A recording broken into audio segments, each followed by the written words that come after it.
Let's get Kenny Caraway in here. D'Lo and Casey. Kenny Caraway in here for the handoff. What's going on, Kenny? Yo. How do you feel about that idea? So I don't know how much of that you heard, but in The Athletic today, David Aldridge and Josh Robbins from Washington, they mentioned a Kyle Kuzma trade to the Kings, and a hypothetical one, not a report, not a source, just throwing it out there. Look like Kevin Huerter and Trey Lyles. Kevin Huerter and Trey Lyles. So James and I are both pretty much out on that idea. Yeah.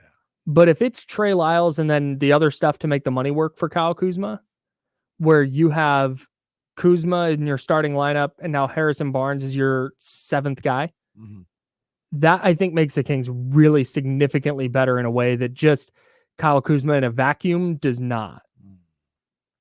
My first thought is I'd rather keep Kevin Huerter and trade Harrison Barnes. Now, why Washington would do that, not exactly sure. No knock on Harrison. It's just, right. He's got more years on his contract, more money, things of that nature.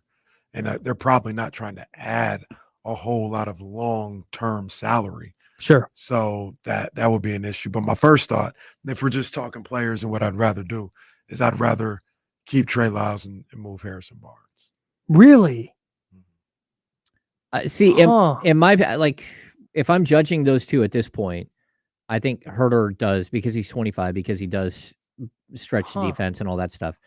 That's one thing. But I also, if I'm the Kings, I try to get a deal done without either of them in it. Oh, for sure. And if you can do that, that's where that's what we're laying out. That's first and foremost. Like I'm saying Harrison because I feel like you got to give somebody up. But if you can do a situation where both Barnes and Huerter stay. But you said real quick, I'm fascinated by this. You said you'd rather trade Harrison Barnes than Trey Lyles. Yeah, I trust Trey Lyles in that role more than Harrison Barnes. Oh, at this point, that's coming off the bench and being able to do stuff. I mean, I need somebody that can stretch the floor and isn't going to be afraid to stretch the floor and shoot, and is going to rebound and can potentially play, the 4 or the 5 in certain situations coming off the bench.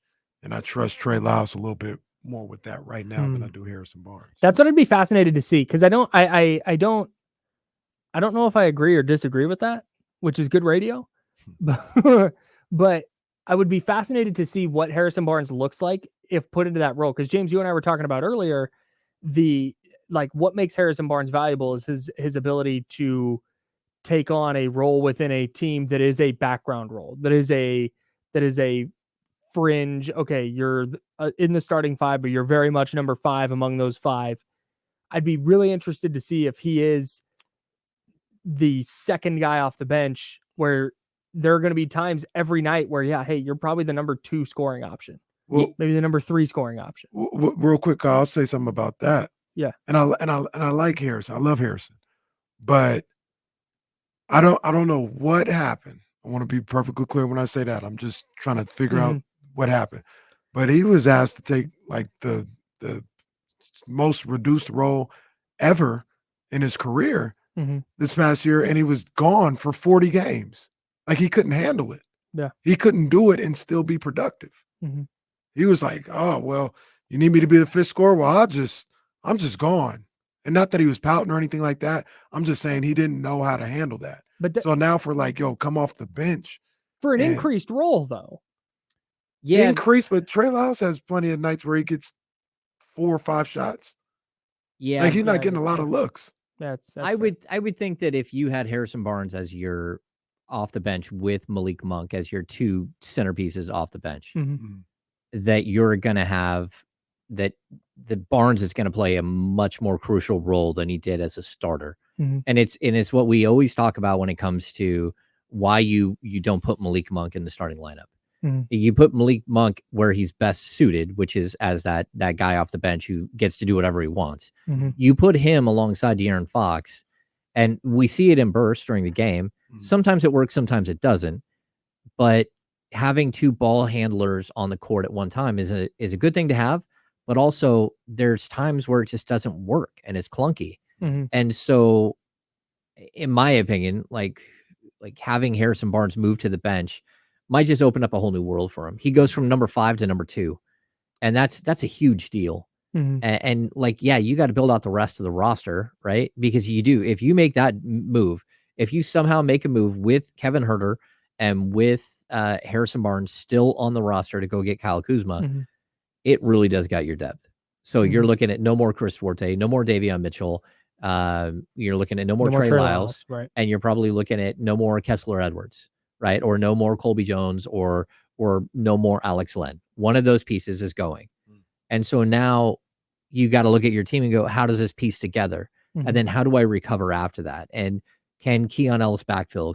If Colby Jones is still on the roster, can Colby Jones backfill?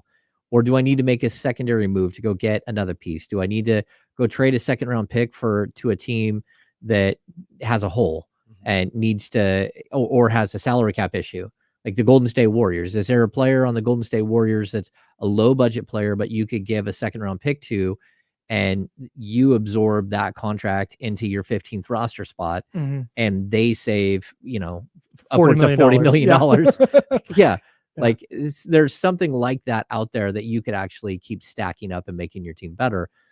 That's where it starts to gets interesting. And that's why I don't like waiting until the last second, because all of these things have to fall into place at the same time. Yeah. I think the biggest thing for me right now is, and you keep using the qualifier. I love Harrison Barnes. It's not a dig at him, and it's not about his talent. I just don't trust him. I don't trust him to show up. Yeah, I don't trust him, and that doesn't mean he can't. That doesn't mean I don't believe he can. I just don't trust him. But you don't trust him because this has been more than a decade of this. Like, this is just kind of who he is as a player, and it's not bad. But I understand why you wouldn't want to be like, yeah, let's give that guy a bigger role. It's funny because I don't trust Kyle Kuzma, but I trust his contract. And so now, if you're not trusting one guy and I'm not trusting the other, like, what's going on? With Kuzma, he may do like weird stuff, but I know you're going to, one way or another, you're going to know he's out there. I don't like that. I don't know. Harrison could just be a ghost. Yeah.